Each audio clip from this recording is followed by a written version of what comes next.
Welcome everyone back to weekly weather updates, and in today's video we're going to have a look at the latest from the live radar. Then we'll run through the UKMO Operational Run, have a look at the precipitation and temperature over the next 5 days, so it does look like it's going to be slowly turning drier over the next couple of days into the weekend. Potentially this weekend could be pretty decent for quite a few. However, the winds are going to veer in from a north to northeasterly direction at the start of next week, and it looks like it could get really quite cold, really chilly for this time of year, with real thick cloud and quite a smashing of showers and potentially some more bigger bands of lighter to moderate precipitation as well. Temperatures could hardly get above double digits. We could be seeing areas across the east hardly getting above 7, 8, 9 degrees potentially next week, so it could be really quite chilly.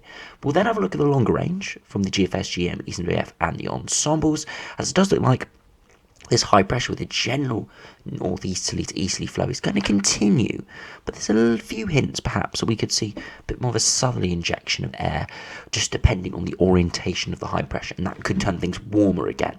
This cooler temperatures next week is not going to last more than a couple days, but it could be a real shock next week, and we'll have a look at that in detail in this video. So remember, if you enjoy my videos, make sure you like and subscribe, and remember to follow me on Twitter as well, the link's in the description. Now, if you start on the live radar, you can see there are some showers around over the course of this afternoon. You can see there's some showers across the North Midlands into sort of Yorkshire, northwest England, some heavier banding there, some heavy precipitation within that, but most of this is just light and patchy. If we do move further north, it's still quite a few showers across Scotland, some heavy showers into northern and western parts of Scotland, but this will sort of degrade over the coming hours and the coming days as we see high pressure build in from the south and the west.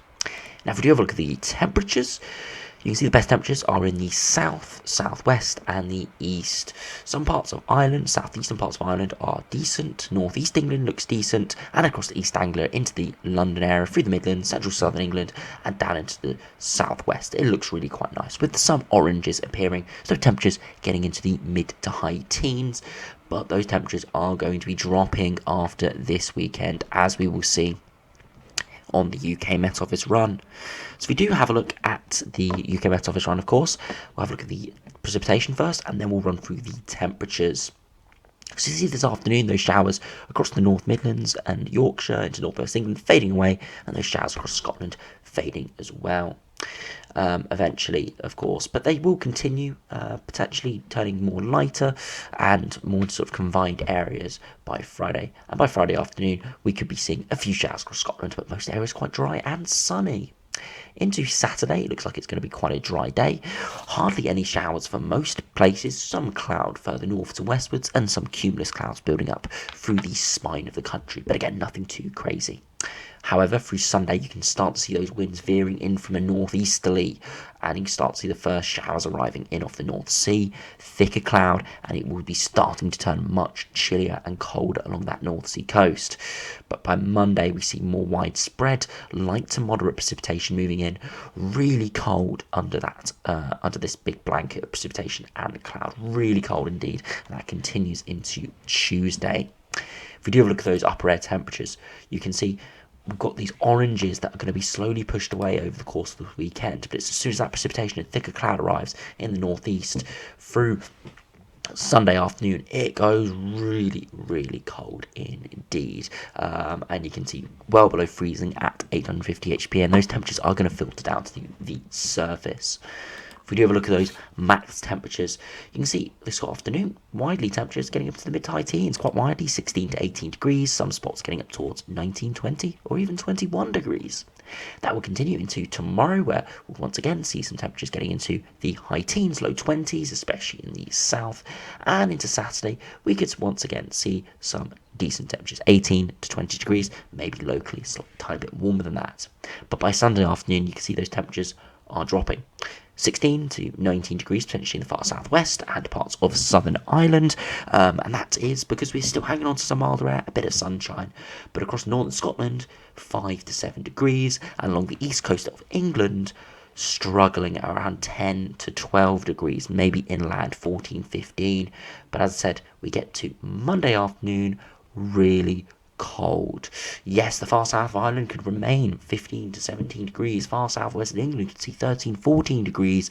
But many areas in Wales, the Midlands, Northern England, into Scotland, all the way down that east coast, widely 7 to 9 degrees. Further inland, perhaps could see 10, 11, 12, or maybe peaking at 13 degrees in a few spots. But really cold for this time of year, and it's going to feel really chilly under that big blanket of precipitation and cloud.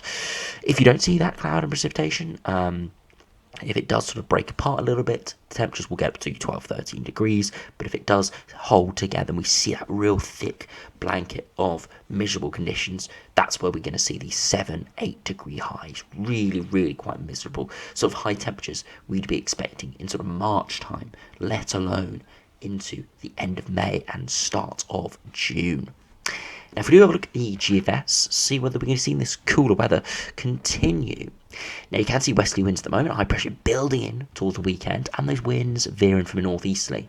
And it's these greens moving in, which is a cool upper air pool with northeasterly winds, and that's moving through by Monday with the precipitation and colder air. Now, it does eventually move through, and we do veer the winds back into a southerly, so we're going to see a very big mixing of wind directions over the coming week, and it could turn things briefly a bit warmer before we revert back into a northerly wind with more blocking. So we're going to be seeing big flip-flops in upper air temperatures, and in the longer term, it does go colder once again, but as we'll see with the ensembles, this is a bit of an outlier. If we do run through those 850 HPA temperatures, you see not too bad at the moment, then that much cooler pool comes in by Monday. 0 degrees at 850 HPA, moves through, then we could see some brief milder push of air, or warm push of air through Europe, but we go back into a northerly wind right towards the end of the run, really quite chilly indeed.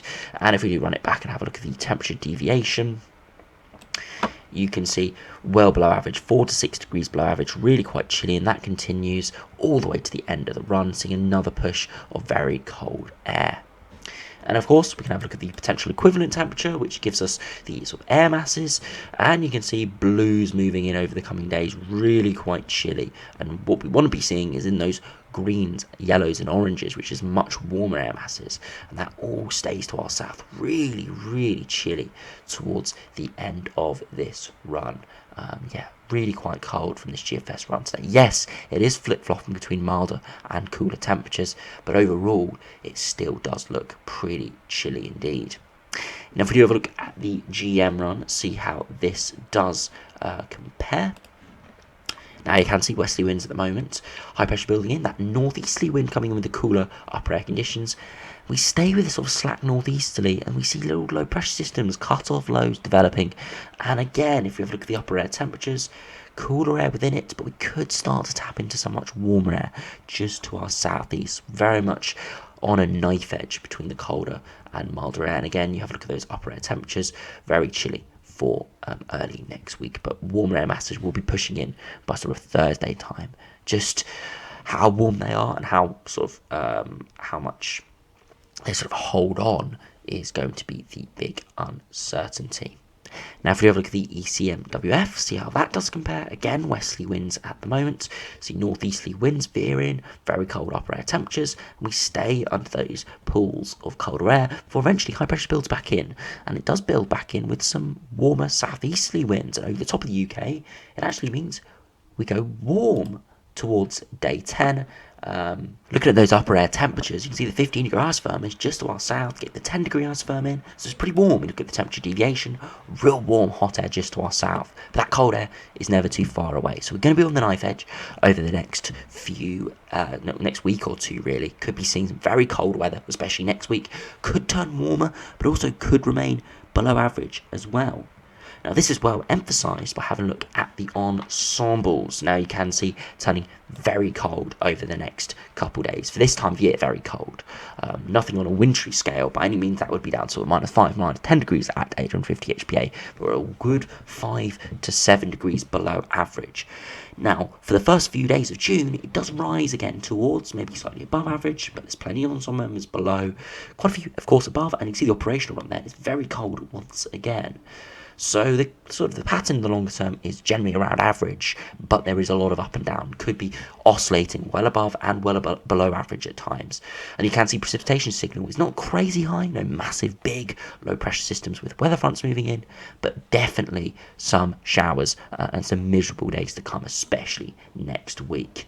Again, if we do have a look at the 2-meter temperature, early next week, you can see the ensembles really struggling at around 12 to 14 degrees. Really chilly indeed. Yes, beyond that, returning perhaps towards sort of 18, 19, 20 degrees for the first few days of June, but still very cold days coming potentially next week. And if we do have a look at the ECMWF ensembles, see how they do compare. Again, very cold next week, well below 0 degrees at 850 HPA for a couple days, before rising towards average once again.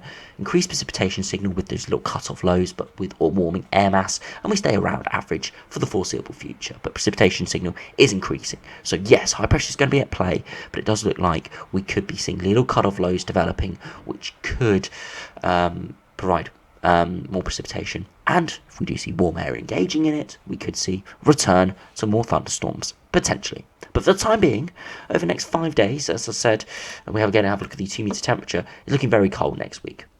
Widely temperatures struggling into the low teens, could even be high single digits for quite a few. So if you have got any plans for sort of Sunday all the way to sort of Wednesday, do keep an eye on the forecast, because it does look like it's not going to be an absolute washout by heavy rain. There is going to be light to moderate rain around, quite showery, but there's going to be a lot of thicker cloud, gloom around, and it's going to feel really quite cold for this time of year. So you have to make sure you get your winter coats back out, because it's going to be really chilly next week. So yeah, hopefully this does pass quickly and we get back onto small sort of average conditions, maybe warmer than average conditions, and it does look like in the longer term that will return. But as I said, for the time being, it's looking really cold next week. So anyway, thanks for watching, hope you enjoyed, subscribe if you're new, and I'll see you again for another video soon.